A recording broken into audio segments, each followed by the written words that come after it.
Can you hear it? Welcome to Relay.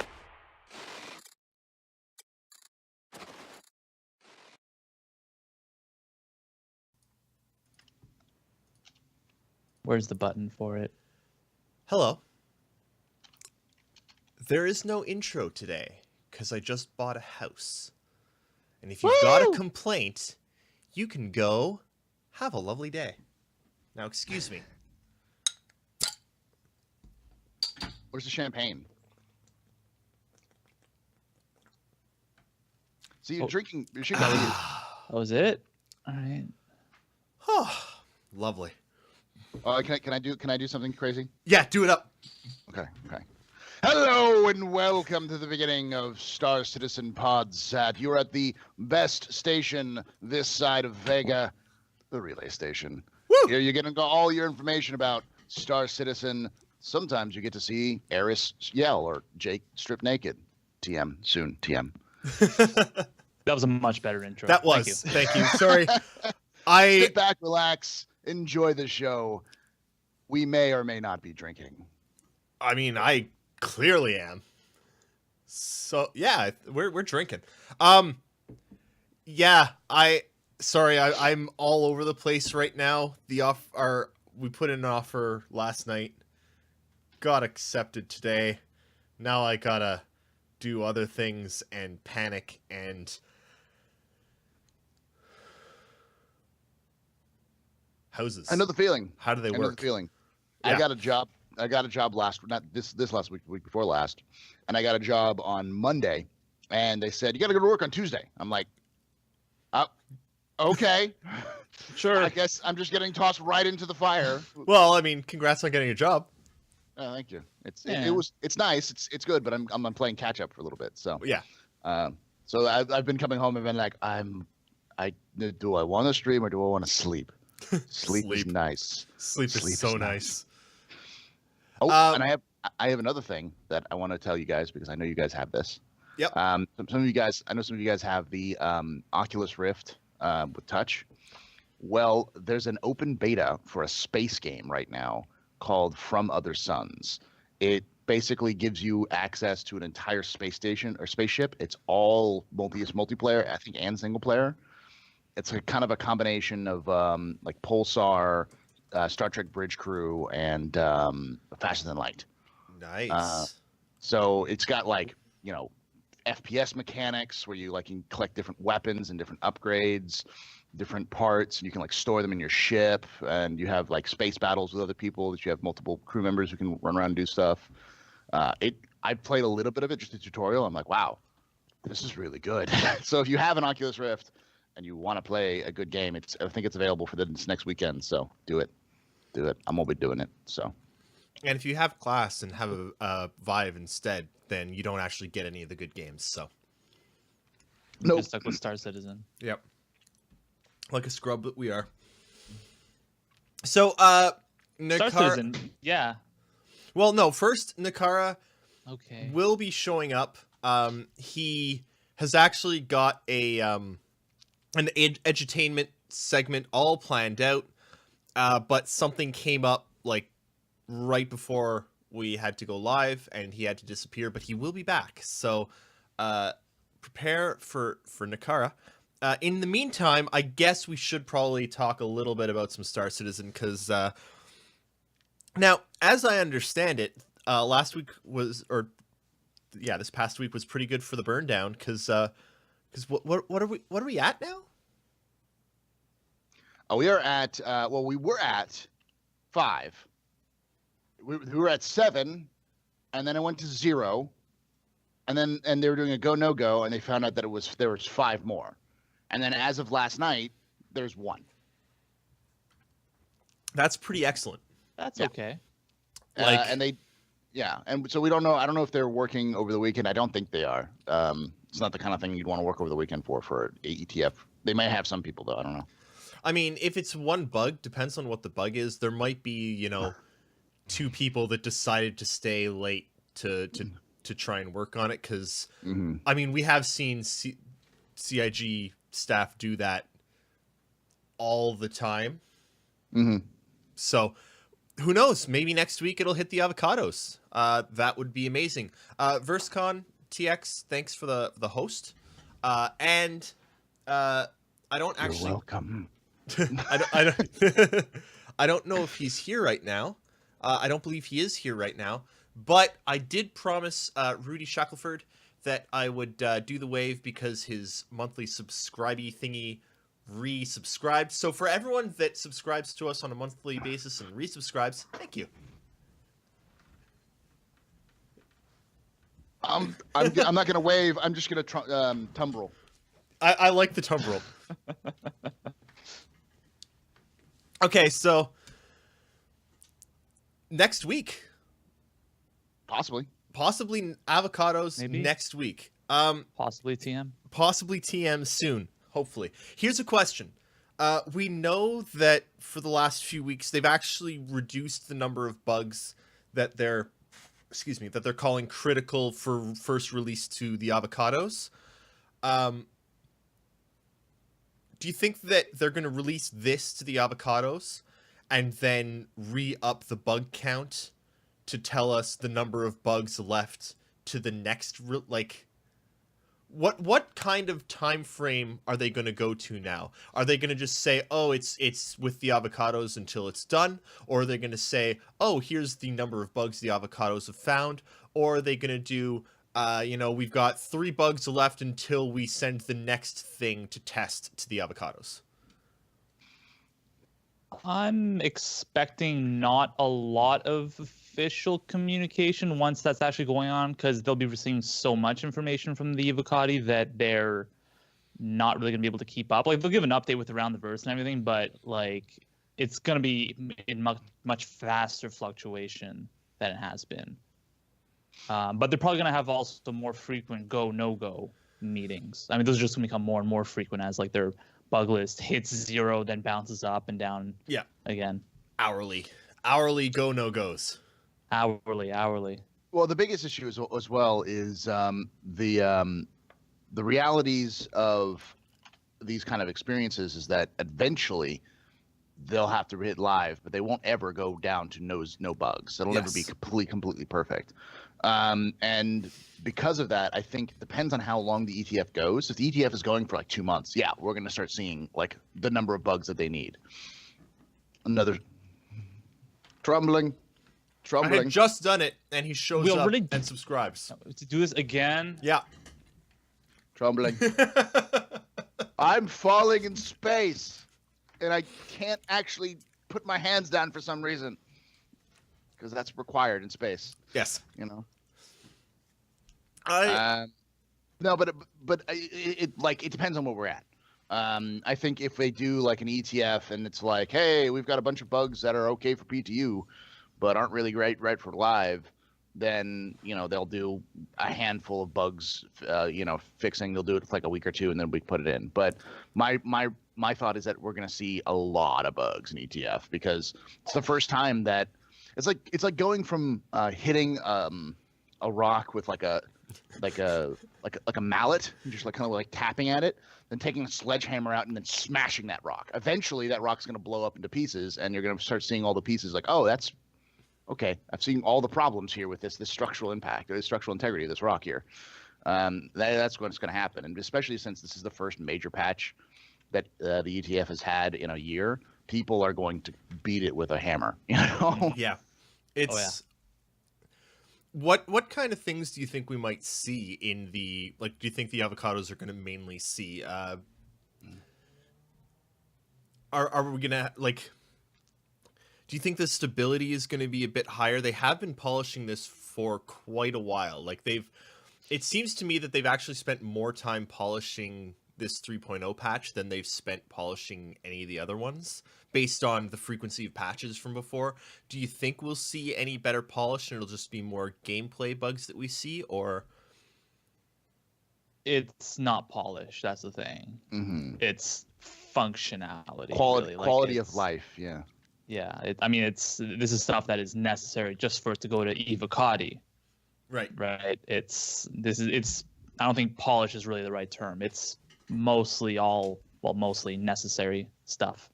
So I would still expect a lot of bugs, but I mean, they're introducing a whole whack of new stuff, so that's pretty understandable. The other thing is that I think what we're going to see is one of the things that they were really focusing on in the burn down was literally that. It was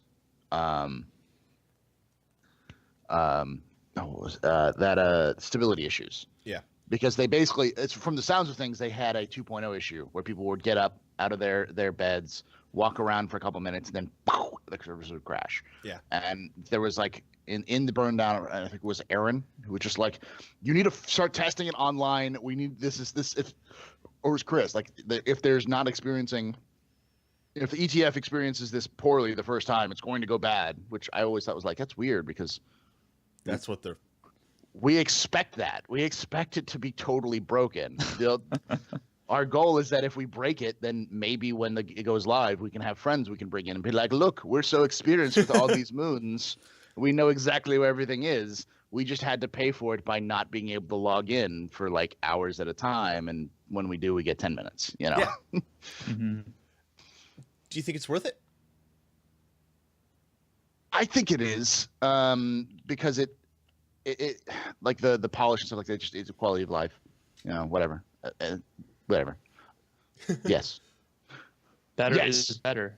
Yes. Yep.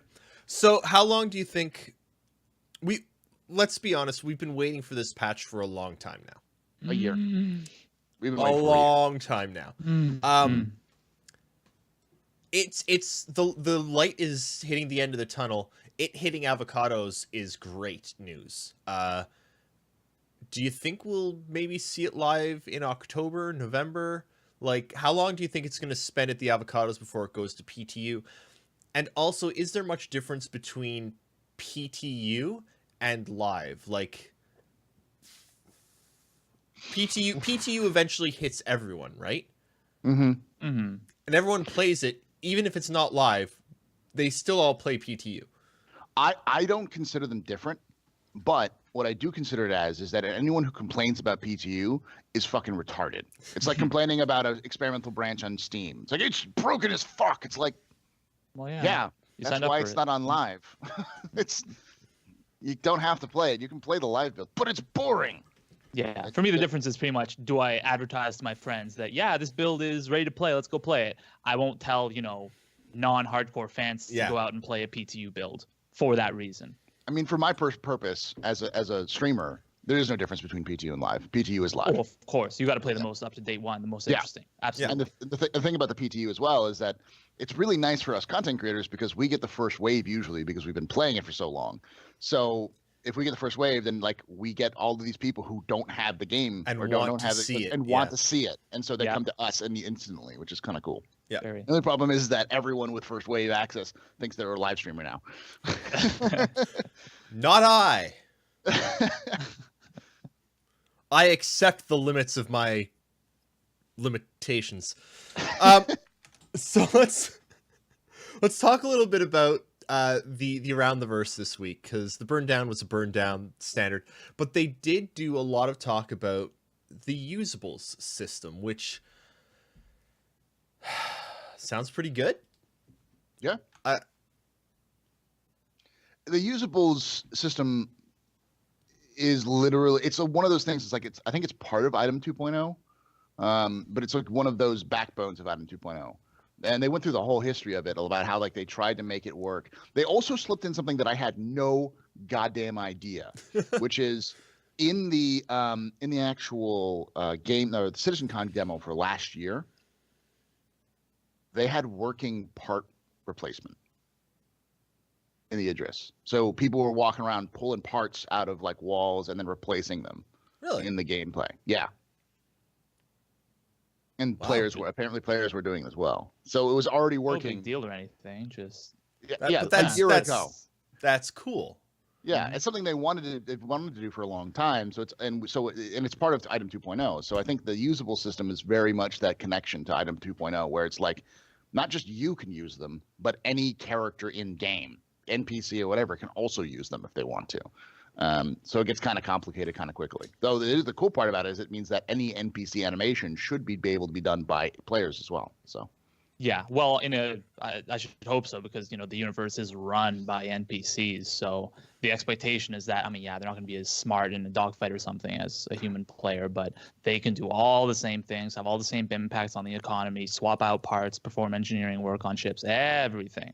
It's really, I guess, the usable system. I mean, I don't want to jump ahead. We have a lot to talk about here, but it's kind of like a connection between players / NPCs and item system 2.0. Like, there's the inner thought system, but there's also like the entire animation set linking into the use of those items.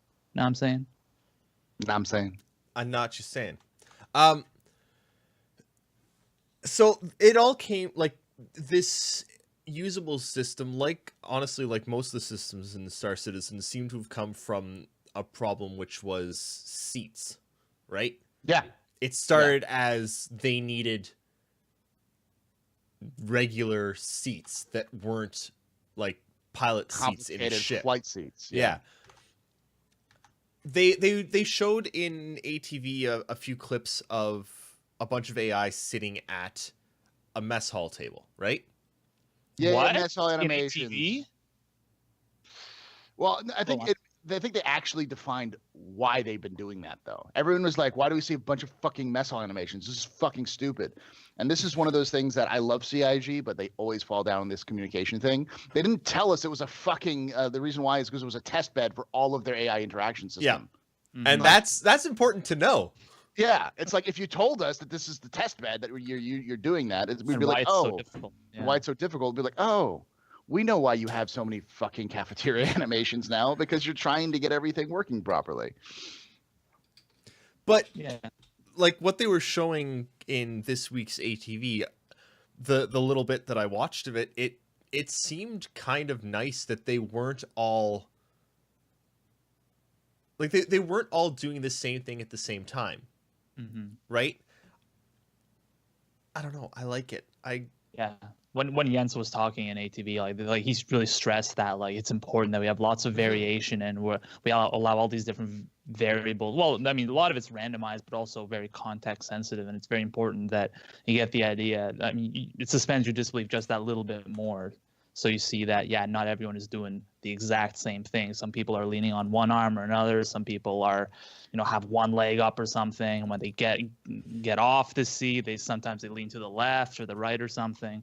It's I think it's pretty effective. Still a little bit of glitchiness, but like seeing all those 8 people sitting at the table and 2 people like standing at the ends, it's pretty good.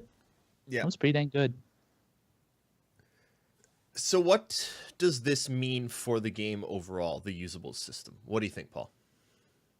I think we're dealing with a situation where we're going to eventually get ridiculously smooth animations, but it also means that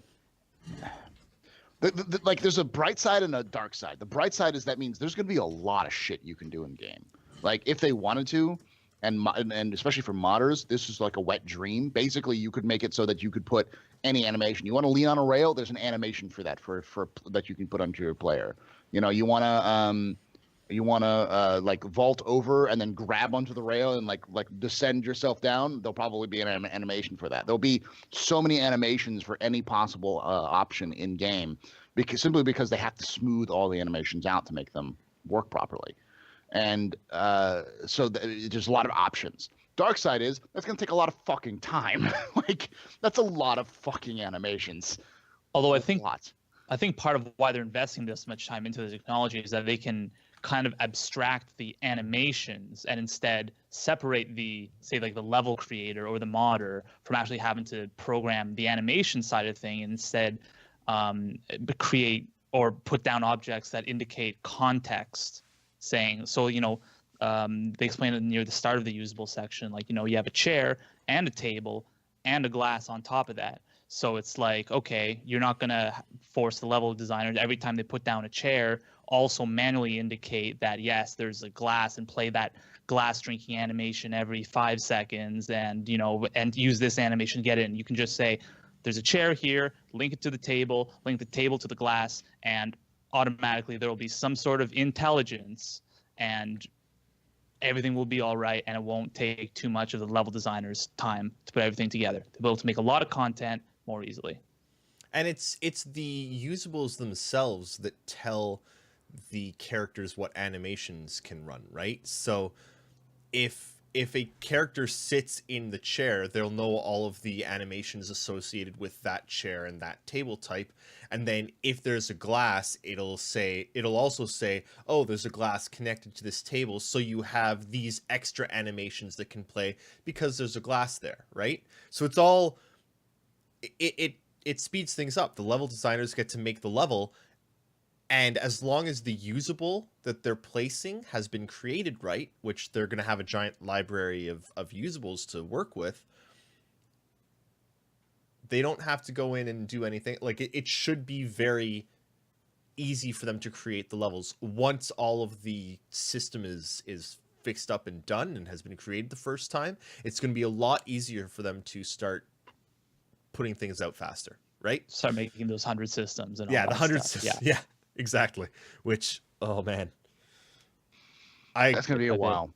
Yeah. I honestly have difficulty imagining the size of 100 systems. I can't imagine one. I know. I'm honestly having some trouble with it. Yeah. It's But that's why they're investing all this time to make Yeah. it easier. Yeah.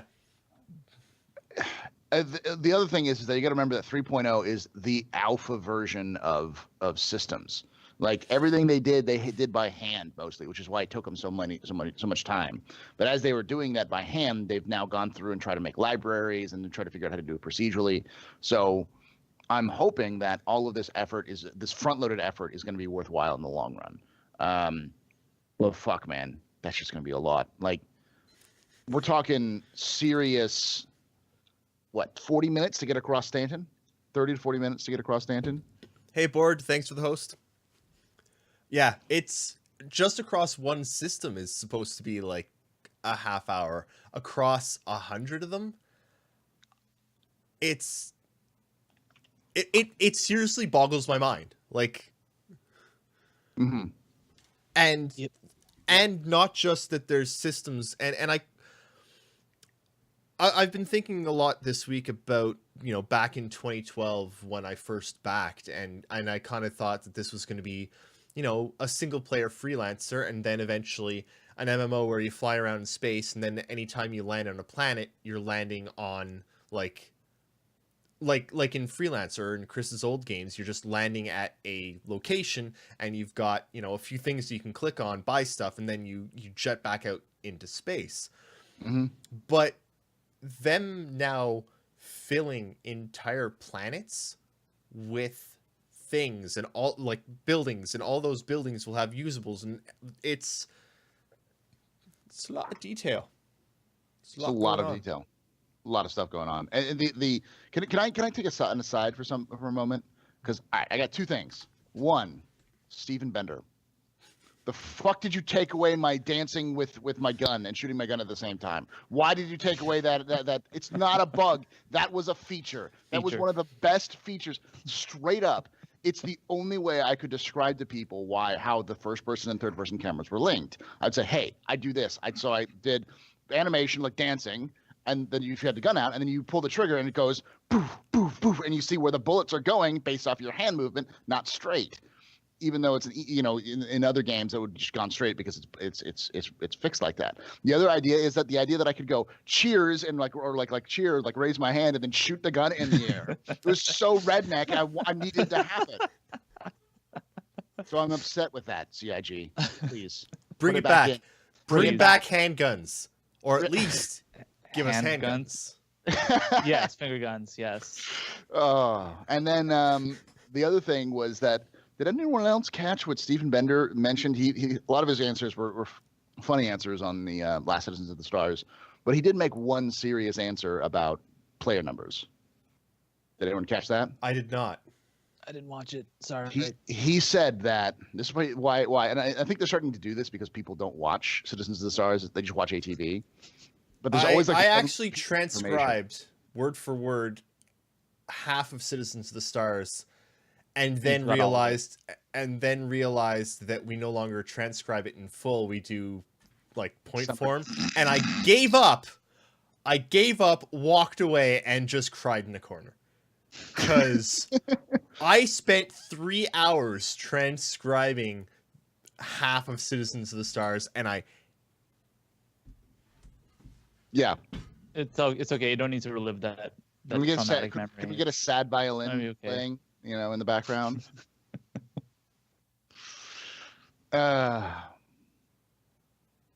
So thanks for joining us on this relay station. 404 Eris is broken. Yeah. sorry, Paul, you were saying. Go ahead. But what he said was actually a pretty interesting one, which was they're going to be testing in ETF higher player numbers. Did they? I thought they confirmed earlier that it's going to be still 24. They confirmed that they're going to keep it at 24, but they're going to in testing they're going to see what it looks like when they put in more players. Okay. They've done it before in testing in PTUs before, and it was Didn't bad. go well. But it worked. Like the servers didn't crash. It was just you had 48 players and only 24 people could fly. So it'd be interesting if they up the player counts, because they've done a lot of like work with the netcode in this, and they probably done more work with the netcode than they originally thought they were going to do with 3.0 because of trying to get everything optimized. Mm-hmm. So who knows? It may not be an issue. So I'm looking forward to seeing that, and maybe we'll get more than 24 players. Even if we just got like 40 players, that would make Stanton a lot smaller than it will be when 3.0 comes out. And also it'd be very encouraging. That's kind of a nice surprise, because CIG does like to do that. Like every once in a while they'll throw in a little surprise with their patches. Like, oh, by the way, here we're doing this. Yeah. We didn't tell anybody about it, but yeah. And that's also something to keep in mind, because they should actually be able to start doing that a lot more readily with the Delta patcher, right? Like they'll just be able to say, oh, hey, surprise, there's a new ship today. It's done. Go nuts. Mm-hmm. Right? Whereas before they'd finish ships and they'd wait a month to try and fit it into a patch.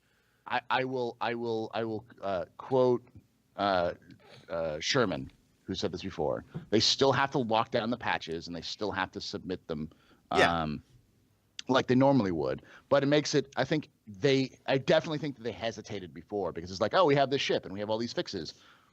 But to put them all together in one patch, it would cost like so much time and effort for us to like actually patch. Then money and server bandwidth. They don't have to worry. They don't worry about that a lot. It's a consideration, though. It's one thing that the Delta patch will. And there's just no point in putting it out there if no one plays it. So, and a lot of people are like, I'm not going to play it until I can like Delta patcher. So once the Delta patcher comes out, it should encourage them to be able to do that stuff more often.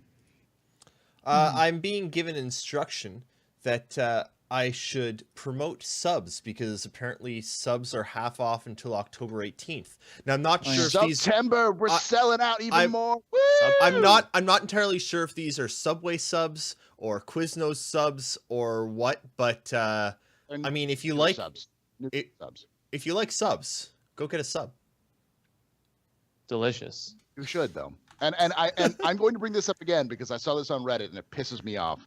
And I didn't even mean it as a shill, but everyone's like, man, you're shilling. You know, it was like some jackass went on Reddit and is like, when the fuck is the goddamn, summary and transcript going to be up? Huh? There's been like 4 videos for like the town hall. There's like 4 videos and we haven't had one. Fucking shit, CIG. I'm like, CIG doesn't do this shit. It's Relay, and Relay does it for fucking free. You entitled little jackass.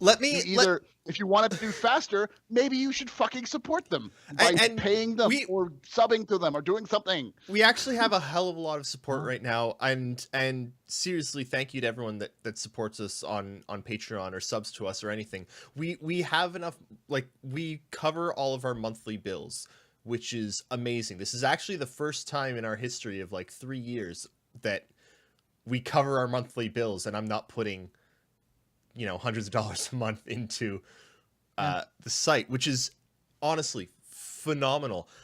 On what it is right now is real life has kind of happened, and our transcribers are all going. I mean, we've talked about Nehkara the past few weeks and what he was going through. I'm trying to buy a house. Like, real life has hit Relay all at once, and the transcripts go on and the podcasts go on, but when it does take us a little bit longer to get them out, we appreciate it when people like Paul call people jackasses for us, because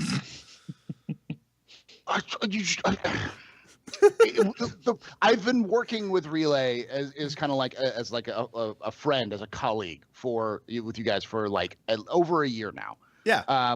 Probably longer. And when people do that, it's like new people come in and they don't, and I understand if they don't know, but if you don't know, don't be a dick. Like, if you don't understand what's going on in the community and you assume that someone's supposed to be doing something, you're a jackass, and you need to calm your fucking tits, because people like it always. For those of you coming today to see an Eris rant, you get to see a Paul rant instead. Yeah.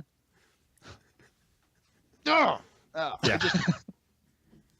Yeah. But no, like, this shit isn't free, and you know, and my point was, like, you know, I know you have people who are either out of jobs or looking for jobs or working part-time, and they'd love to do nothing but transcribe CIG for a living, but they need to get paid for that, and they need to be able to pay their bills. Houses, we need houses, we need bills, we need computers. Man, you have no idea how many keyboards transcribers go through.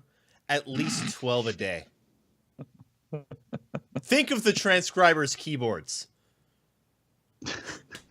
Oh my god. Yeah, sorry. Maybe you should buy a mechanical keyboard and join the real PC master race. Boom. I've got one. Yeah, he has one. Oh, okay. It actually, I will not lie, it's actually made it harder for me to transcribe lately. It's not as great for typing. I think I need to get away from the mechanical, or find one that has less. You know there are mechanicals specifically for typing, right? Yeah, I think I need one of them. Yeah. Because mechanical specific for what? So they're they're keyboards for typing. It's designed for longer typing. Like, they have different mechanical keyboards that are good at very specific tasks. Like, some are good for just like like if you type a lot. So I think it's like less pressure on the keys, but like also something about it's the different colors on the keys as well. Give you different the different key switches. I think the blues and reds and browns and they're all designed for different like kinds of specific tasks with typing. So. Mm-hmm. Okay, so Nehkara just sent me a message. He's on the way home. Woo! Now. He'll be back in 15 minutes. When he gets here, we're going to do an edutainment. But that means that right now I'm actually going to go grab a few questions, because we got questions. Is he going to talk about Mr. Musk? Yeah. We have a whole large presentation on Musk, because it's been a Musk-tacular week. It's been a very musky week. Damn it. I hate you. So let's see. HS asks, speaking of sci-fi games, have you heard of Morphite? It's been described as a No Man's Sky light. I thought No Man's Sky was pretty light as it was. Yeah, I was gonna say, you can get lighter than No Man's Sky. I mean, that sounds like a 2D side scroller at that point, and might as well just get a freaking what is that? It's a fantastic game, but it's like Starbound, I think is what it's called, which is like No Man's Sky but 2D and better. I'm sorry. There's nothing wrong with No Man's Sky. It's a good game. It's just not $60 worth. There is one thing wrong with No Man's Sky. It's price. The price. Yeah. It is a $20 game. Anyway, I was actually hang on. I was talk about the game though, did we? No, I was on the Fortnightly Frontier last night, which was great, and I had one comment about Elite. Was Darge sober, and did Meyer do his glasses thing? Because he's really good. Meyer spent most of the time with his head between his hands, despairing at the ridiculousness and cringe that I brought. And Darge drank with me, which was great. That's good. How old is Starbound? 2010, I think, is when it came out. Yeah, it's old. It's old. Anyway, so Headclot asks, will we see jump points at CitizenCon? Yes. It's in the title. Exploring new worlds. We've been and World. as much as I am I believe that at times we don't actually, like, CIG doesn't actually listen to the community. It's very rare. Usually they listen to the community, and the community's been saying for months, what would you like to see at Gamescom or CitizenCon? And everyone said capital ships fighting each other and jump points. If you can't see Squadron 42, those are the two things they want to see. What is the most popular ship in Star Citizen? It is the Carrack. Everybody loves the Carrack. Everyone the most wants popular ship is the Aurora because it's the best ship in the game, but number 2 is the Carrack. Carrack. You know, everyone wants to explore, right? And you I don't know. I have my already idea of what we're going to see at CitizenCon if we're not seeing Squadron. It's going to be, you know, a gameplay demo of a planet, right? Instead of just the moons, we'll actually see the planets and maybe, you know, go down to one planet, see some flora and fauna, maybe some, you know, some AI, fly up and out, fly over to another planet to show the, you know, seamless planet to planet transition and, you know, going down and landing, then go up, head towards a jump point, hit the jump point, go through it, hit the other side of it, see some, you know, cool looking background, and end. Ooh, that's quite a perk. That is nice. Wow. my cat is a freaking camera hog. He's just like, I want to be on camera. Ever since Cam, my wife, started streaming, he'll pop up and bother her, and he's realized there's a camera on her, so he's like, oh, I want to be on camera. Ever since then, he's like, hey Paul, put me on camera. Put me on camera. Sub more. I have a cat now. I have cats, but they're it's- hiding, and I got to get rid of one of them because it keeps attacking the other like a Aw. dick. Oh, he's such a jerk. Oh, he's What such an asshole. the worst. He's adorable, but like I hate that fucking cat. Oh my god. Actually, like he just jumped on her and tackled her and started trying to bite her the other night, and she was sitting there screeching and whining, and I grabbed him and threw him in the shower and turned the shower on, and Oh, okay. Oh, whoa. Okay. All right there. I'm wow. so done with him. I'm so done with him. Fuck, See, I Winston. was lucky enough. We got Jack here when he was a kitten, and one of his things that we got him. He was so small he'd fit in my like, you know, like a shirt pocket. I could Aw. put him in my shirt pocket, and he was always just like meow, meow, meow, meow all the time. We thought he was just a scared little cat. No, turns out he's a mouthy little bastard. And he was probably just like, hey human, Human, when are you gonna human. feed me? When are you gonna feed me? Food, Human, food, human, food, human, food. Yeah, cats And then- are assholes. Our other cat was young, but she wasn't super young. So like Jack followed her around everywhere and did everything she did, kind of copycat. And so, you know, they get in fights every once in a while, but they don't get like they're not like fuck you fights. They're like, I'm gonna get you, I'm gonna sneak attack you, you know, kind of thing. I normally that's what they were doing, and I'm okay with like them sneak attacking each other Ow, a bit. ow, but Jack. like Okay, fine, we've been get down. finding like torn out clumps of Neve's hair all over the place, and like Winston's a shit disturber. Okay, so Rudy asks, do you think CIG goes so far with usables to allow us to break a bottle over Jake's head in a bar or throw a bar stool at Shiver? Please, Please, maybe not at Shiver, but I No. would like to break. Flint, Oh, yeah. I'm trembling. oh my What arms. that was. Oh. Whew. So yeah, do you think we'll be able to break a bottle over Jake's head? No, I do think, however, you will be able to pick up a bottle and hit Jake with it. You don't What's think the it would difference? break? I mean, as much as I know that CIG loves their movie magic, I don't think it'll. I'm like, we're looking at a movie magic kind of thing with that, Damn. What? Why wouldn't the bottle break? because bottles don't break like that. They Of course, actually it's don't. fun. Bartender, they don't break fun. like that. It's It is fun. fun, but It's fun. it makes more sense if you hit people with them like a melee weapon. But the best part is that I'm sure the way they'll work is you'll pick up the beer bottle, like this, and you'll drink it. When you go into melee, you're just gonna go with the bottle instead of like picking up by the neck and actually smacking somebody. Okay, all right, sure. But I still think it's gonna break. No, I don't know. It's no fun if it doesn't break. You're no fun. Well, it's actually a little bit better because then it becomes a cudgel rather than a.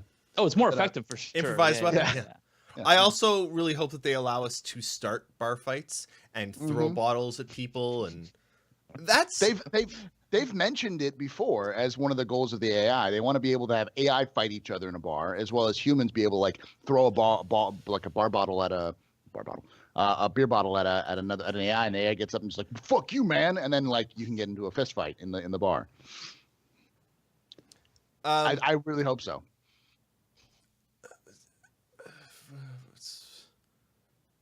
Everything all right? Beer bottles. no, my Star I was Citizen? thinking something and David. everything just went away. Fuck. That was weird. Okay, question. You're sitting in a bar and a bar fight starts. It's happened before. I used to actually be a bartender, so yes, there have been bar fights. There's been 2 that I've been a part of. One of A part of. a part of. not a part of. Like I had to throw them out. You know. Chuchma asks, is Eris drunk again? I'm not drunk yet. This is only my second beer and I'm not done it yet. But if you do want to see me probably be drunk, in 3 hours, I will be on the captain's table. Good plug. Good plug. I like it. And Thanks there, for the yes, show. I'll probably be drunk and yelling. Oh yeah. Oh, the best part is it's not going to be. Aside for shilling, we're going to have Eris, Darj. Yes. We're going to have Grit Spitter. We're going to have Super Mac Bros. Ryan and Board Gamer. Good. Like, crew. other than Board, and I'm sure Board's gotten drunk on the captain's table before, like all 4 of those guys have gotten wasted on captain's table in the past. So, Yeah. I've actually got to go out and pick up some more beer after this because I need more beer. Vince, you need some? No, I got enough for the weekend. Okay, cool. So Dovakin asks, if we were standing under a ship, will we take damage from the engines if we're in the way or not paying attention? no.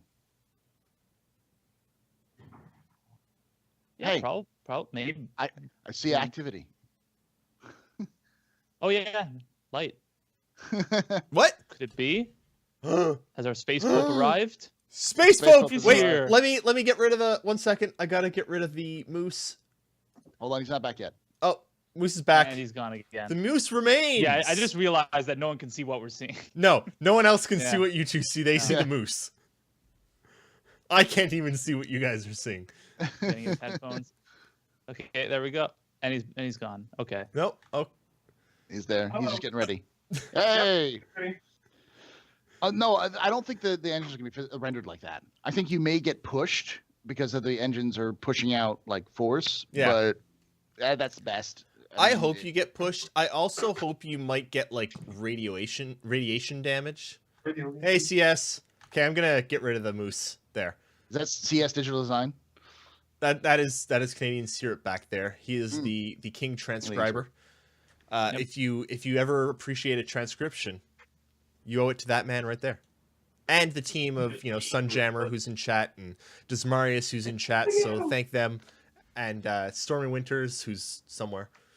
Somewhere. Is the mic on? Mike? No, the mic is not on. We can't No. hear you right now. Can't hear you, no. whatsoever. So Say your And darkest Sundown desires. Are, yes. They're very important. Don't Now forget I those. probably can't Yes, hear of you course. because I just plugged in on my headset.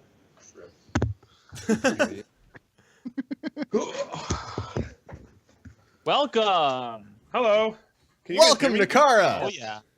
Oh yeah. By the way, your We heard your everything. mic is, We heard it all. your mic's not your headset. It's something else because we could hear everything that. Yep. Okay. Okay, we're good now. It just Skype actually switched to my headphone mic, Cool. so that's good. Welcome, Nehkara. How you doing? Pretty good. Pretty Good. good. Pretty good. Pretty good. Good. Hold on. Why is my Canadian- camera over Canadian- here? My 3 Canadians here. Yes. Is it true that they don't sell fucking beer past 3 p.m. on Saturdays? No. That's not true. No, Kind of puritanical. Oh, that is nonsense. total garbage. Okay, because Rock and Anchor just said that they don't sell beer after 3 p.m. on Saturdays. It's And I'm like, Canada. We are that's- beer nation. that's blasphemy. Canada I mean, actually has some that of the would- best that would beer be- in the world. That would be riots. Like We are if known that was- for our beer. If that No, was no, I done think- anywhere in North America, people would kill each other. I think Rock and Anchor is from Sweden. He's saying in Sweden they don't sell it past 3 p.m. on a Saturday. No. How Whoa. the fuck? Oh yeah, that is what he said. Yeah. Whoa. I'm so sorry. Here, believe me, Wow. things They would want- burn. I was to say, you wonder why the Vikings existed. Now I understand. Like, Yeah. you know what you should do, Rock and Anchor? You should get on a boat and go raid England for its beer. While you're there, just take everything else, but just go for the beer. Go for the It's beer. shit beer, but at least it's better than not having any. Exactly. So how's everybody doing? We're doing good. Very well. David, why do we have 2 green screens here and nothing on the green screens? Because I actually do not know how to chroma key in OBS. Fair enough. I have That's tried why- that's why numerous you should times. Get... I don't have the $200 for XSplit. Oh, damn it. Well, you know I do have free 3-month codes because I'm an XSplit Elite member, right? It's okay. Just saying. I have everything sorted in OBS the way I like it. I've had That's those the chroma key. except the chroma key. Someday I might go to XSplit. Just You can totally do it in OBS though. Like I, there's a way to I'm do sure it. there's a way. I just don't know how. There's a way to do everything in OBS. I've even got my just green difficult. screen set up for once with like the lights and everything. So okay, Nehkara, Hello. we talked about Star Citizen's week. Do you want to quickly say what you think about One Bug Left? I think it's awesome. I give them huge props for not falling down and crying after they got to 0 and then it went back up to 5.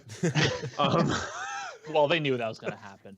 They always have those Well, no-go I know, meetings, but you can always hope, right? still, it's been a long road. It's been a long road. So yeah. But I do think that even if they get it solved this weekend, it'll probably be Monday, just so that they can support the release better. Because it's a big change, right? With the Delta patcher and massive changes to the code base. So they may have to do even a couple patches that first day. Probably, yeah. Um, Would you like to do some show and tell quickly? Yeah, quickly. I don't know quickly, but I did give you 27 images, some of which are GIFs. I know.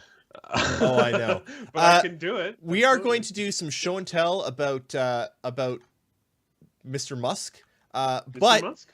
if you do have questions for us, ask the questions in the chatty thing, because we'll answer them after our show and tell. So let's switch over to the show and tell screen. And this is broken. Let me just fix this quickly. Yay, breaking things. By the way, down David, there I am. Okay, you know what? Hang on. I love your hair today. Thank you. I'm just going to take a moment to show everyone what the problem here it is. So this is what Skype gives me.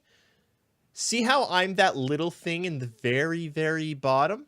I have to go to it, take it, because that is all Skype gives me. And then I take it up here, and I make it larger. And that is why I look like I'm at 420p. Because Skype is a piece of shit. Here. What you need to do is, instead of doing that, is your video should just be a. Well, you can't do that, can you? I can't. You can in David- In XSplit. David, you can also just mouse over to the top right-hand corner of that your window there and make it bigger. Yeah, you can. You can make it the same size as everybody else's screen, but it'll change the entire screen. Yeah, so don't do it because it'll change everything. But you can for the future. That was the problem the whole time. Oh. You didn't know that was there. Oh golly. Oh, that's amazing. Oh golly. Can we get a series of clappers in chat? I do. David. quite I'm gonna love- do the rest of the show from over here if you guys don't mind. No, that's Oh, it's that's what I amazing. need. I need a slow clap emote. Just Yeah. That was amazing.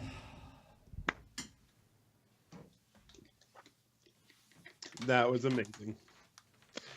Mystery He's solved. not. He's not that thrilled that I came back.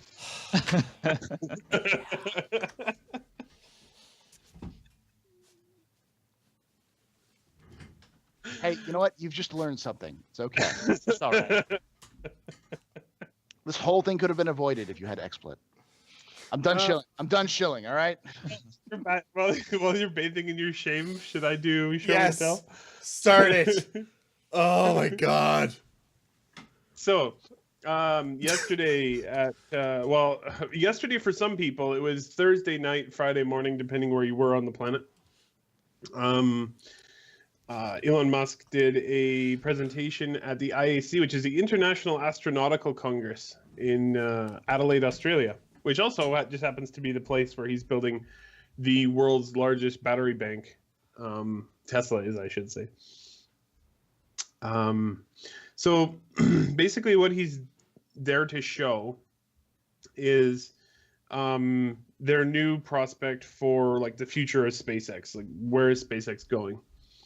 SpaceX, actually, this is a big announcement because the answer to that question ended up being that SpaceX is going to be replacing all of their existing vehicles with a single new vehicle, which is still tentatively tentatively called the BFR, or the Big Fucking Rocket.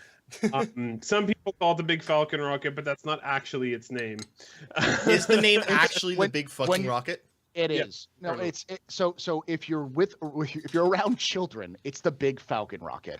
If you're around everybody else, it's the Big Fucking Rocket. So what you're seeing up right now is the deep cryo liquid oxygen tank. So this is the enormous liquid oxygen tank that's going to go on the BFR. It is, it tells you right there, it holds 1,200 tons of liquid oxygen. It's huge. So do you want to play, David, do you want to play the GIF of it exploding? So they did basically some testing on this tank. And they brought it up to its normal proper pressures, and it worked great. Then they decided to see when it would break. So they continued to increase the pressures until that happened. So when did it break?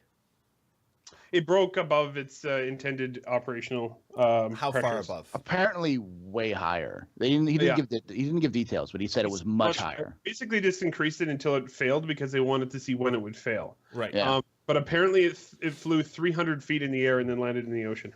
Holy smokes. Yeah. That's amazing.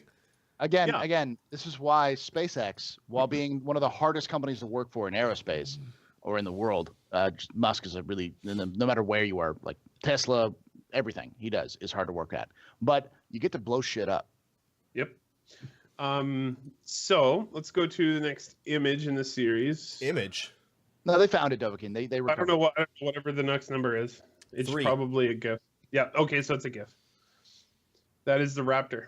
Yes. So this is the Raptor engine that will be going on. Why does it keep stopping? It's This is the a original. It's the original Raptor. This is the Raptor that is going on the BFR, the Raptor engine. They have got a lot of successful tests so far. As far as anybody's aware, they have yet to blow one up, which is actually fairly rare in engine testing. So they've fired for 1,200 seconds total now, which is about 20 minutes, I believe. Across how many engine tests? I see that on there. 42. 42. 42. The longest test is 100 seconds, and that's actually basically taking it right until the tank is empty. This GIF is 40 seconds long, and it is the length of the burn needed for a Mars landing. And yes, they've tested it at engine operating pressures up to 200 atmospheres, which is A lot. It's a lot of pressure. Yeah. Titan. So keep on going. Okay, now it's images. Yes, for a while. Yeah. So the next one is So this is just sort of a cross section of the BFR, the actual spaceship part of it, not the rocket. And you can see the 6 engines at the back and the propellant tanks. If you take a look, there's 2 smaller propellant tanks inside the one near the engines. What those are called, those are header tanks, and they won't be used for like interplanetary travel. They will be used for landing. And the reason for that is that they can't rely on the fuel that's in the tanks to be in the right spot at the right time. So they have these header tanks which are entirely separate, and they were saved only for landing burns, so you can absolutely assure that the fuel is available for the burn. In the payload section in the front, they have 40 cabins, so they have lots of room for up to, they figure maximum 200 people, but much more likely to be probably 80 or 100. That's if you packed them in, though. Like 200 average. Packing them in, yeah. They didn't think that they would end up flying with that many. So you can keep on trucking there. Yeah, this will show that the pressurized volume of the actual pressurized payload area is greater than an A380, which is a very large passenger jet. This is also why I will actually get that later. Continue on. So that even includes, like, that area in Mars transit would even include like places to eat and places to gather with other people, and also a solar storm shelter in case you get hit. And it's important to note that that's only one configuration. They can actually configure it to be that no cabins are in there and it's completely cargo if they wanted to. Yeah, absolutely. There's at least 4 known configurations of the vehicle. That is as a tanker, as a cargo vehicle, as a satellite launcher, and as a human launcher. Actually, there's probably 5 because they also want to do the airline thing. But anyway, so these are the 6 engines on the back of the actual spaceship part. The 4 engines with the big bells, they are space engines. They are essentially designed for interplanetary travel or between here and the moon. The 2 engines in the middle are for landing. Now, the Falcon 9 only has 1 landing engine. It only lands on 1 engine. They decided to double that up. This one can still land on 1 engine, but it has 2, which means that if either engine fails, they can still land successfully, which is a very nice little bit of redundancy.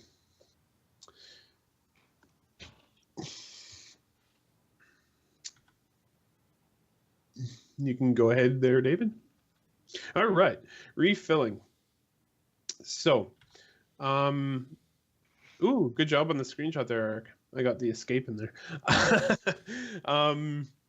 But yeah, so for refilling, they basically mate back to back the 2 vehicles. And the ingenious part of this is that they're actually reusing the fuel lines that already exist for when it's mated to the booster. So there's no screwing around with having extra fuel lines or any kind of extra fuel port. They just reuse the existing fuel lines. They go back to back, and they don't even need any pumps or anything. Because they're in space, all they have to do is accelerate it in one direction, and all the fuel will flow into the other vehicle. All right. Yeah, they actually use the maneuvering thrusters to do that. Yep. And because the other one, the now empty tanker, still has those header tanks, it can still land. Mm-hmm. So it can come back and land on its own, no problem. So this is rocket capability. As you can see, the BFR has 150 tons to low Earth orbit. That is reusable payload capacity. So 150 tons to low Earth orbit, which is about the orbit of the International Space Station. The Saturn V rocket, which is the largest rocket ever built, was 135 tons. And they are roughly the same size. Mm-hmm.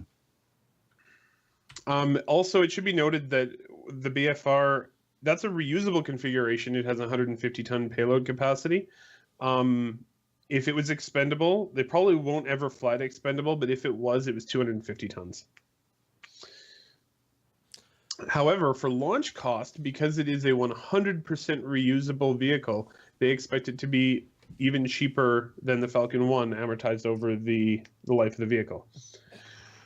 That brings the launch cost to under $8 million, which is what the Falcon 1 was, which is incredible. That's pennies. Yeah.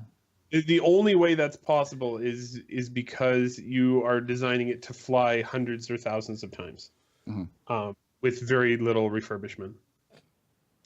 As you can see here, it's 106 meters tall. It's a pretty big vehicle. It's only slightly shorter than the Atlas V was. Sorry, not the Atlas V, the Saturn V. It's 9 meters wide, and that's actually kind of an ingenious thing because their existing factory can accommodate a 9 meter wide vehicle, so they don't have to build a new factory for the BFR. As you can also see, the payload is exponentially larger than any of their existing vehicles. The Falcon Heavy tops out at about 30 tons. Now, so this is the first stage. The booster part has 31 Raptor engines, and that is a configuration of 12 engines on the outside, 12 engines on the next circle in, and then 7 in the middle. And yeah, so it has a total vehicle mass of 4,400 tons, can lift off 5,400 tons. Sorry, it has a thrust of 5,400 tons.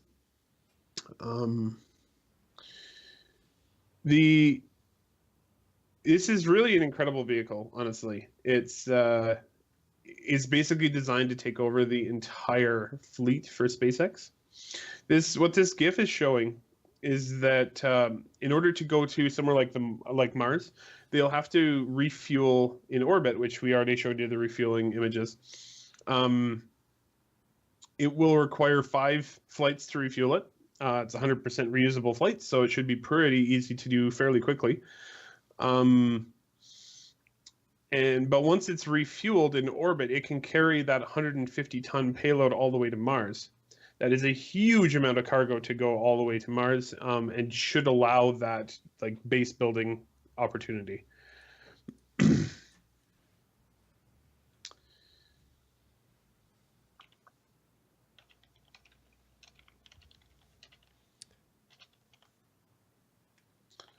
So this one's really cool. I love this picture. This picture is actually in 4K. I'll share them later. There's a couple of them in here that are in 4K. This is how they launch satellites with it. Because it's going to be designed to replace all of their existing vehicles, it has to be able to do all those things that they already do. And this is really cool because the way it releases it is a clamshell, so it just opens up, releases the satellite, and then closes again, which allows it to it doesn't have to, you're not wasting any part of the vehicle like you currently do, where it blows off the fairings and they just crash into the ocean. With this, you go up, you release the vehicle, it comes back and lands, and then you're good to go. I want to take just a second here because BlueZ007 says the X108. It does look kind of Origin-y, doesn't it? Like early Origin. It's very yeah, I suppose, because SpaceX likes things that are pretty, so they're all curvy and smooth.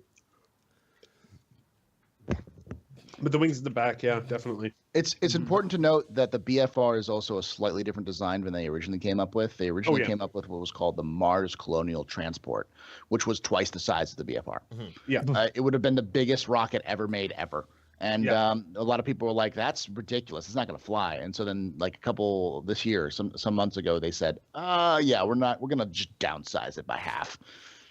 It's still a BFR. It's still fucking huge. It's still the size of the Saturn V, but Look, I like this image because look at it beside the ISS there. The funny thing is, I'm glad he pointed this out, but it's not actually that much bigger than the space shuttle. It's about 20 or 30% larger than the space shuttle, but the space shuttle looked almost that weird when it was at the station too. Yeah. It's huge. The comparison is the best comparison I've seen is that it's about the same size as if you've seen the space shuttle, you see the big orange tank, the fuel tank that they use to get into orbit. It's about that size, the size of that orange tank. So this is a really cool slide. So this is how they're going to do lunar surface missions, because believe it or not, this is perfectly timed. About a couple weeks ago, NASA put out an RFP or a request for proposal for commercial cargo services to the surface of the moon. And here you go. Here is how this vehicle can service the surface of the moon. Basically, it puts itself into an elliptical orbit around the moon, and then it does a propellant transfer. So there will be one of those tanker ships will go up and refill it at that point. That tanker ship will come back, and then it can land on the moon, as you can see in this picture. And then it can take off from the moon and come home. So it's just one propellant transfer they need while they're in orbit of the moon, and then they can do the whole mission. So they need one for the moon and like 5 for Mars. Or Mars, yeah. And that is, and that, keep in mind, given you think about how far away Mars is, that those 5 propellant transfers only get it there. It needs to refuel on Mars to get home.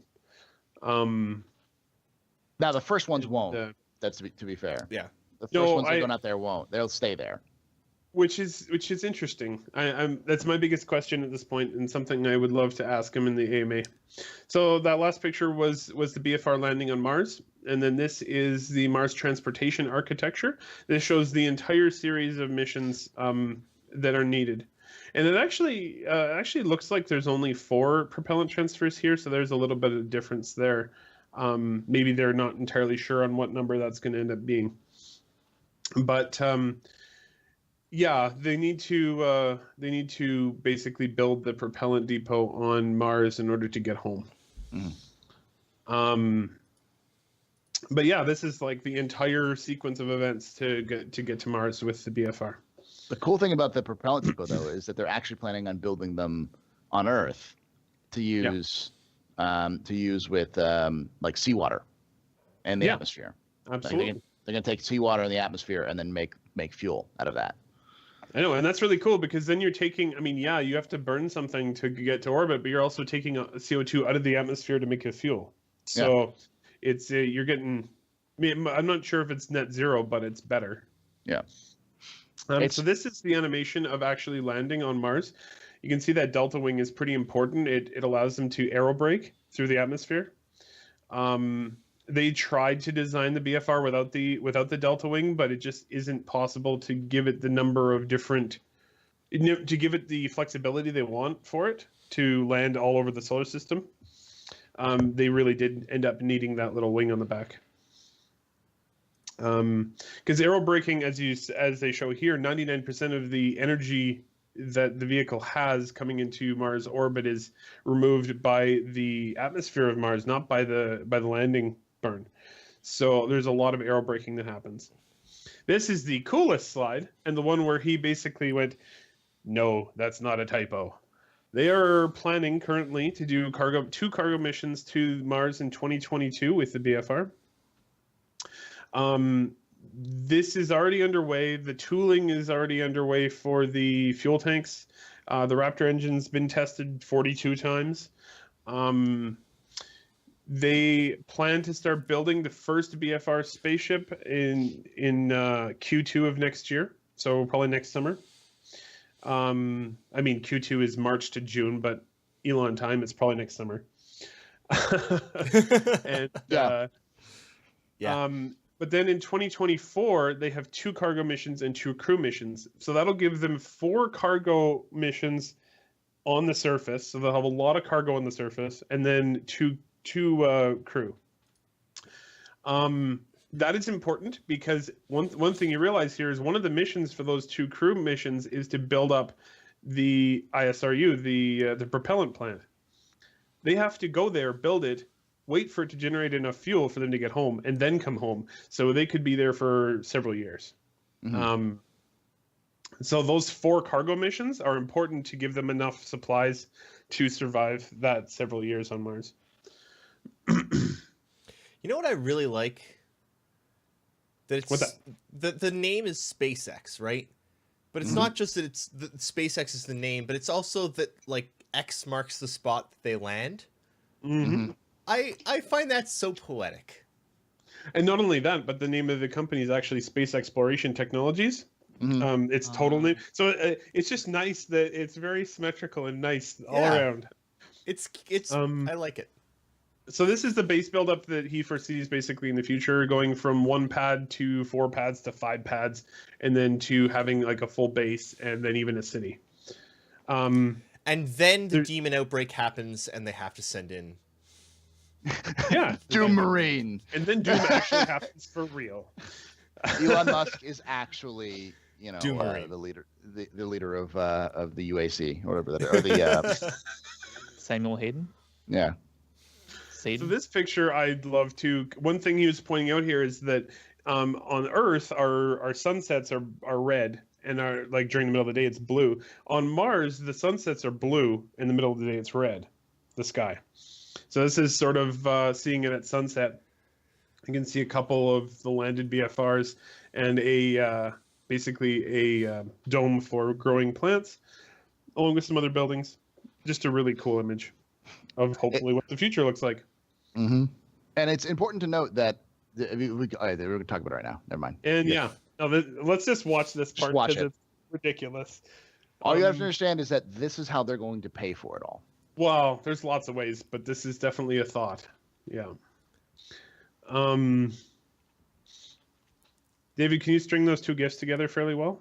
I'm gonna try. Yeah, it'll go to the next one as soon as I see it restarting. Perfect. I have the ability to click which gift to play, even if I can't make my just. So, basically, the idea here is a suborbital hop, providing passenger service to the entire planet via suborbital hops. It launches, takes you to where you're going, it lands again. It'll have to be on those, like on barges or on sea platforms, because they're not going to have. It's going to be difficult to ask all these nations to build launch facilities or landing facilities.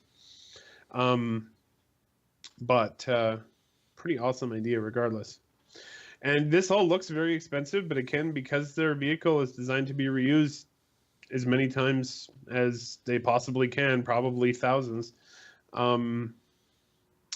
The actual cost, they're trying to match the economy fare of going from that same location to the same location via an airplane, with their cost in a rocket, and it takes like maybe 1/10 the time. As you can see, most trips 30 minutes or less. I think the largest time they actually show on there is 50 minutes. I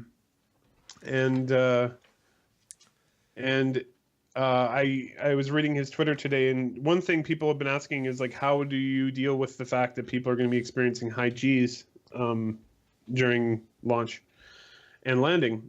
And apparently they think that they can get it to 2 to 3 Gs for the flights, which are basically a moderate, mild to moderate amusement park ride. Mm. So they figure if they can just make sure the Gs are in the right direction, so they push you back into your seat, probably won't be that big a deal. And the question is much, much, much faster. and Get a lot from place to place. people are saying like, well, this is never going to happen in my lifetime, blah blah blah blah. The question isn't necessarily how long this will take. It's more how CIG, how SpaceX is going to be able to monetize this, because I mean, we know that you can put cabins in the BFR for up to 200 people. Is that the max? So if you stack 200 people, we might be able to.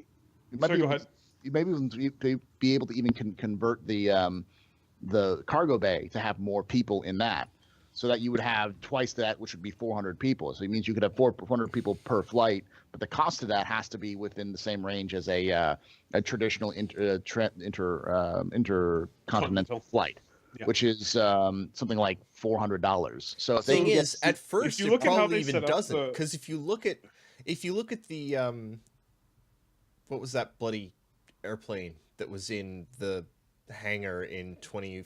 The Concorde. Yeah. I mean, there is a market, even just at the beginning, for people that are like, no, I need to be there right now. Mm-hmm. Mm-hmm. And they will pay a hell of a lot more because they can. right? The Concorde did fail in the end, though. It But did. it was reliability problems, Yeah, mostly. but if they solve the reliability problems with this because they can land 1,000 in a row without fail, then you're fine. My only concern with all of this is, I don't think we're far enough removed yet from images of the Falcon exploding on a launch platform. Mm-hmm. You know, like, I am already frightened to all fuck of regular flight. I can't even just yeah. Okay, so I wanted to address that a little bit. That is part of the reason why they built in the redundancy for the landing. It has two landing engines.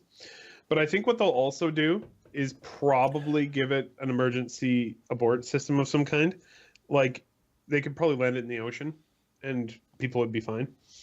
What they do with the current Falcon rockets is they actually point them at the ocean right up until the end.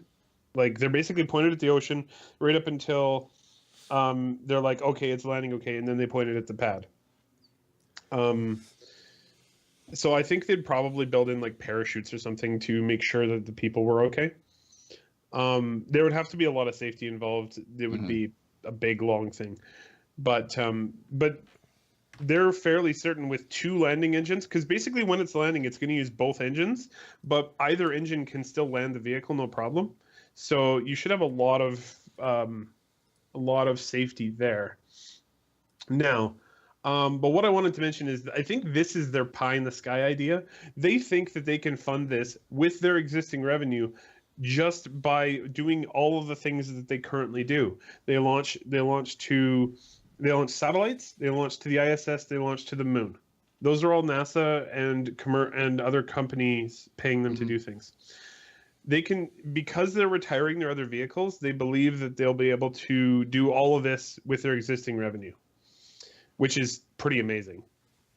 But basically what they're going to do is they're going to build up a backlog of Falcon vehicles.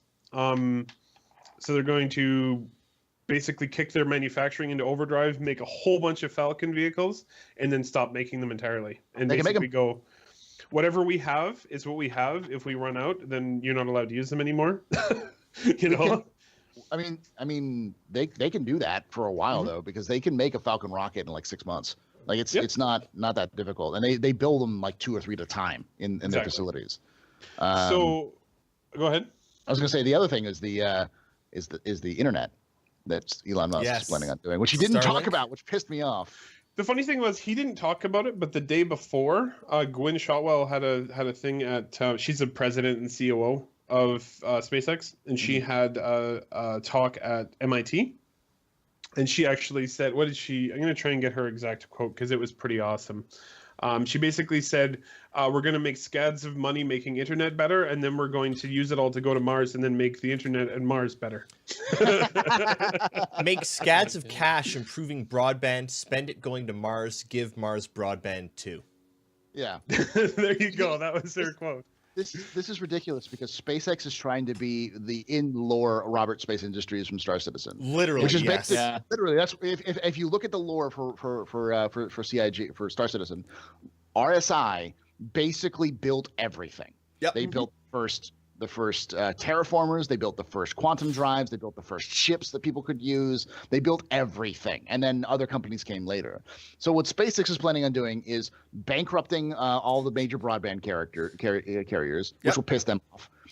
Bankrupting the airline industry, which will piss them off. The rocket companies. The other rocket companies, which is pissing them off right now. Bankrupt the oil companies, which is pissing them off right now. Bankrupt the coal industry, which is pissing off right now. Is there anything else? I don't think so. I think I had an interesting discussion. Like, here is my penis. I'm waving it in front of the entire. I had an interesting I'm gonna discussion hit you this with week, it as actually. hard as I can, and you know my massive balls will knock you out. Like Jesus Christ. I was in the subreddit Discord, like, comparing, because Musk is fucking insane. The difference is that he can actually make this stuff happen. Yeah. But I feel like, and I know that there's a huge difference between the two of them, but Chris gets called insane all the times too, right? No, like, people said that everything he wanted to do for Star Citizen was completely impossible. Yeah. Right? And people said that everything Musk wanted to do with SpaceX and Tesla and everything was fucking impossible. And Jesus fuck. Mm-hmm. I just wanted to reiterate one of the things he said the other day during the presentation. It just really, it shows you his like drive. The reason he was the primary engineer at SpaceX was he couldn't hire anybody. No one would work for him because everyone went, what are you trying to do? You're trying to build your own rocket. Okay. And then Nah, good. like, Not only are you trying to build your own rocket, but you're also going to make it reusable. What? No one's done that. Fuck you. Nope. It's not going to happen. But someone More has than, to. not even no one's done that. It's impossible. Yeah. Everyone said it was impossible up until it happened. You know? Yeah.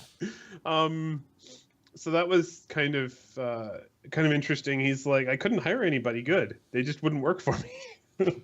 And now Oh yeah, And, Rocket Anchor, this is real. Like, you don't realize, like, SpaceX is real. mhm. If everyone who does not knows that. I think this he is- realizes that. I think he's just, Okay, no, being because some people in here, sarcastic. some people came up here like, what's SpaceX? What are we talking about? Like, no, if you're a space fan, or if you're getting into Star Citizen just because you like games and you're interested in space travel whatsoever, look up SpaceX. They've done some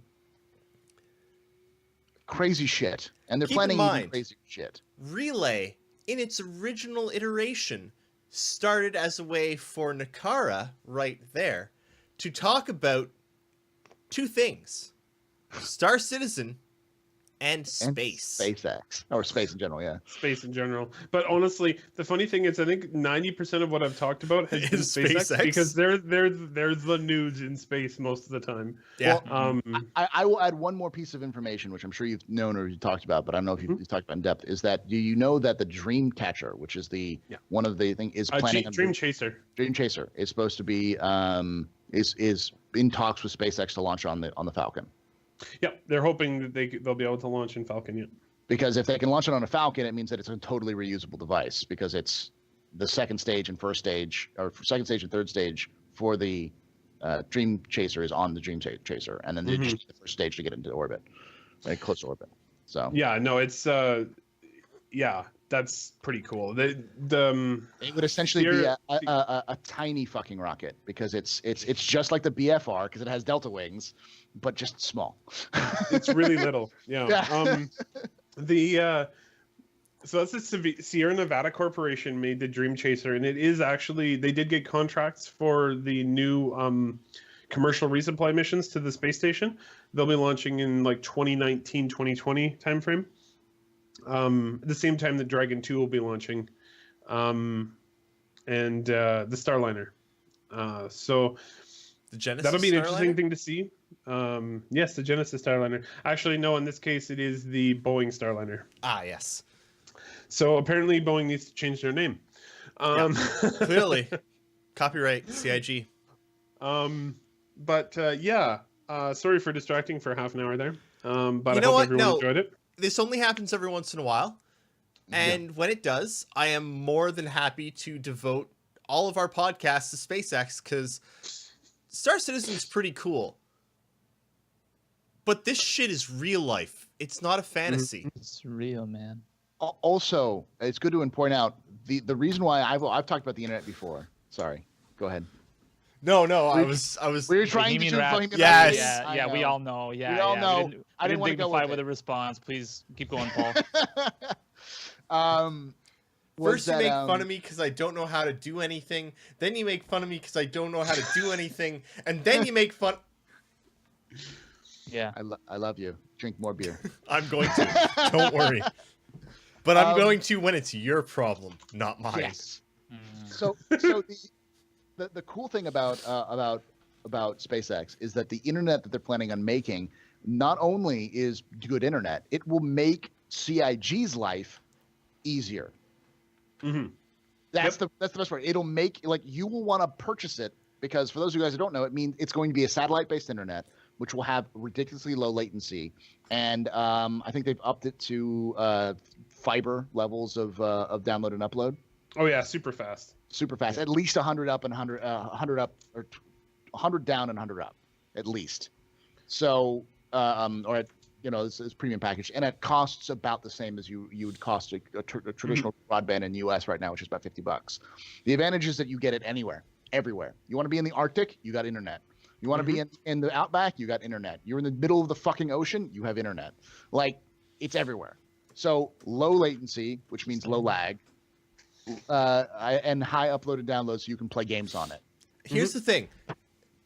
Okay, SpaceX, Tesla, Musk is doing spaceships, cars that don't fuck up the environment, power walls to power your own fucking home, solar fucking roofs, roof shingles on your homes that the shingle is a solar panel.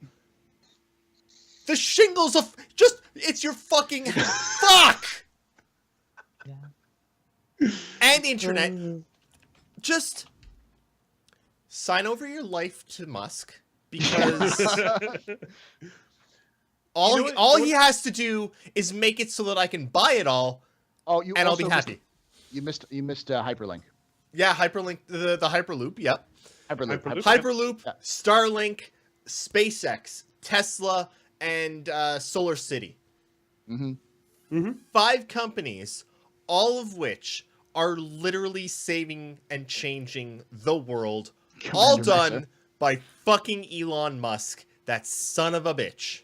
Yeah. I wanted to mention a quote that he had from that presentation, because I just loved it, and it's kind of reflects what his vision is. He said, you want to be inspired by things. You want to wake up in the mornings and think the future is going to be great. That's what being a spacefaring civilization is all about. It's about believing in the future and believing the future will be better than the past. And I can't think of anything more exciting than being out there among the stars. Basically, Rock and Anchor has me covered. Also, the Boring Company. Well, the Boring Company is for Hyperloop, but yeah, no, same. But same it's concept. It's for Hyperloop, and it's for cars, and it's for just. You know what it's also for? And he actually confirmed this after I was pretty sure it's for Mars. Yeah. Because there's a good chance that most of the habitation will have to be underground. Let's take a step back. Everything he's doing is for Mars. He's literally admitted that. Yeah. Like Tesla exists so he can make electric cars that can run on Mars. Yeah. Because Mars doesn't have an atmosphere enough for combustion. Or it does, but we don't really know if, how Starlink is for internet on Mars. Yes. Hyperloop is for travel on Mars. Boring Company is to bore on Mars. To build. Yeah. Solar City is to generate the electricity on Mars by solar. SpaceX is to get there. Yeah. Basically, what Musk is doing is he is setting himself up. And thank you. One second. Let me find who mentioned it here. Give me just 1 second. Fuck. Someone mentioned in chat. I can't see it. Anyway, basically, what he's doing is becoming Mars's very own messer. Yeah. Oh boy. He'll be grand ruler of Mars. Oh, that's funny. And people ask like, well, why are you guys so excited? It's like, well, for me, it's not just I'm not excited because he's doing it.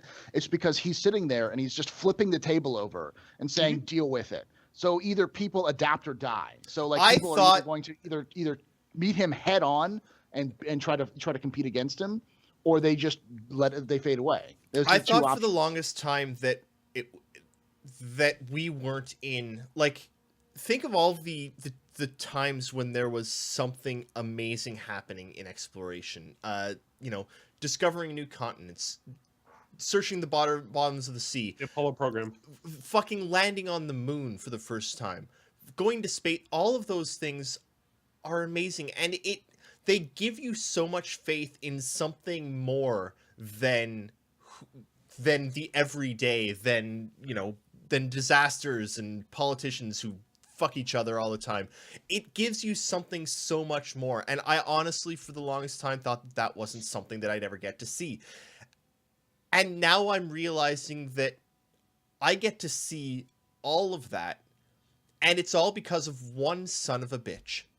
Mm-hmm. It is all because Musk was like, no, this isn't good enough. We are going to change how we do everything. Oh, space costs, shuttle rockets cost millions and millions and millions of dollars per launch. No, fuck that. That's ridiculous. I'm going to make it easy so that we can launch fucking anything. And then we're going to go to fucking Mars because we can. And he's the person that sat down and said, yeah, we fucking can. Mm-hmm. And that is amazing. And being alive when someone is saying, no, we can fucking do whatever the fuck we want. That is what being human is about. That is what I love to see. That is what makes me feel good to wake up in the morning. And exactly. And what, he's said multiple times, like, people just expected this to happen. People expected technology to continue to get better. But what we found was when we expected space technology to get better was it went backwards, because that's not how it works. You have to push it. It's not easy. It's not cheap. It's very difficult. It takes very brilliant engineers to do it. And if there isn't somebody pushing them to do it, it doesn't happen. So basically what he said was we had, Hang on. I don't know if this quote is true, but in Thoforo says, I think it was Larry Page of Google who said, rather than give all of my money to charity when I die, I think it would do more good to humanity to give it all to Elon. I don't think he's wrong. I mean... Stuff will get done. I mean... Yep, that is true, and I just found an article about it. He said that?